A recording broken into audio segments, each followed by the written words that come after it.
പ്രിയ ദൈവപൈതലേ, വീണ്ടും വരുന്നവനായ ക്രിസ്തുയേശുവിന്റെ നാമത്തിൽ എന്റെ സ്നേഹവന്ദനം അറിയിക്കുന്നു. പലരും ദുഃഖങ്ങൾ, പ്രയാസങ്ങൾ, നൊമ്പരങ്ങൾ, ആരോടും പറയാത്ത വേദനകളെല്ലാം ഉള്ളിലൊളിപ്പിച്ചുകൊണ്ട് നടക്കുന്നു. എന്നാൽ പലപ്പോഴും ഇതൊന്നും ഉള്ളിലൊതുങ്ങാതെ വിങ്ങുന്ന മുറിവുകളായി, അവസരം കിട്ടുമ്പോൾ വേദനയായി, ഒറ്റയ്ക്കിരുന്ന് തേങ്ങുന്ന നൊമ്പരങ്ങളായി, കരച്ചിലായി, കോപമായി, വെറുപ്പായി പുറത്തു വരുന്നു. ഇവരെന്തേ ഇങ്ങനെ എന്ന് നാം തന്നെ ചോദിക്കുന്നു. ദേ, സന്തോഷമായിരിക്കണം, വേദന മറക്കണം, വെറുപ്പ് ഉപേക്ഷിക്കണം, കോപം കളയൂ എന്നൊക്കെ നാം ഇവരോട് പറയുന്നു. ഫിലിപ്പലേഖനം 4-ാം അധ്യായത്തിൽ 4-ാം വചനത്തിൽ പറയുന്നത് തന്നെ കർത്താവിൽ എപ്പോഴും സന്തോഷിക്കുവിൻ എന്നല്ലേ. എന്നാൽ യഥാർത്ഥത്തിൽ ഇവർക്ക് ആവശ്യമായിരിക്കുന്നത് ഒരു ആന്തരിക സൗഖ്യമാണ്. ദൈനംദിന ജീവിതത്തിൽ വരുന്ന തിന്മ നിറഞ്ഞ സംഭവങ്ങൾ മനുഷ്യഹൃദയങ്ങളിൽ ക്ഷതവും മുറിവും സൃഷ്ടിക്കുന്നു.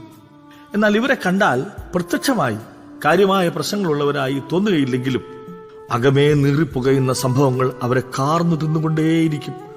അവ മാനസിക മണ്ഡലത്തിൽ വ്യതിയാനങ്ങളും ശരീരത്തിൽ രോഗങ്ങളും സൃഷ്ടിക്കും. ഇത്തരത്തിലുള്ള മനുഷ്യ മനസ്സുകൾക്ക് സംഭവിക്കുന്ന മുറിവുകളെ സൗഖ്യമാക്കാൻ യേശുക്രിസ്തു പ്രാപ്തനാണ്. ക്രിസ്തുവിനെ അതിന് കഴിയും.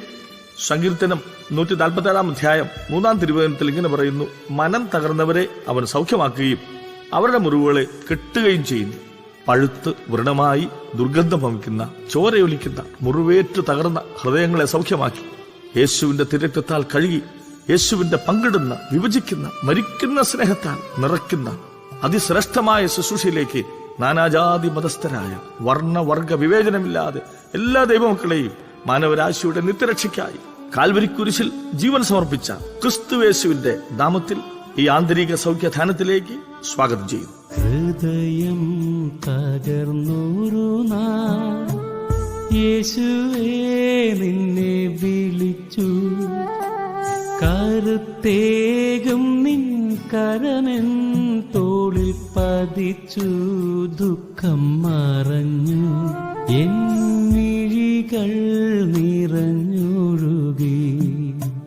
ഹൃദയം തകർന്നൊരു നാൾ യേശുവേ നിന്നെ വിളിച്ചു, കരുത്തേകും നിൻ കരമെൻ തോളിൽ പതിച്ചു, ദുഃഖം മറഞ്ഞു എൻ മിഴികൾ നിറഞ്ഞൊഴുകി.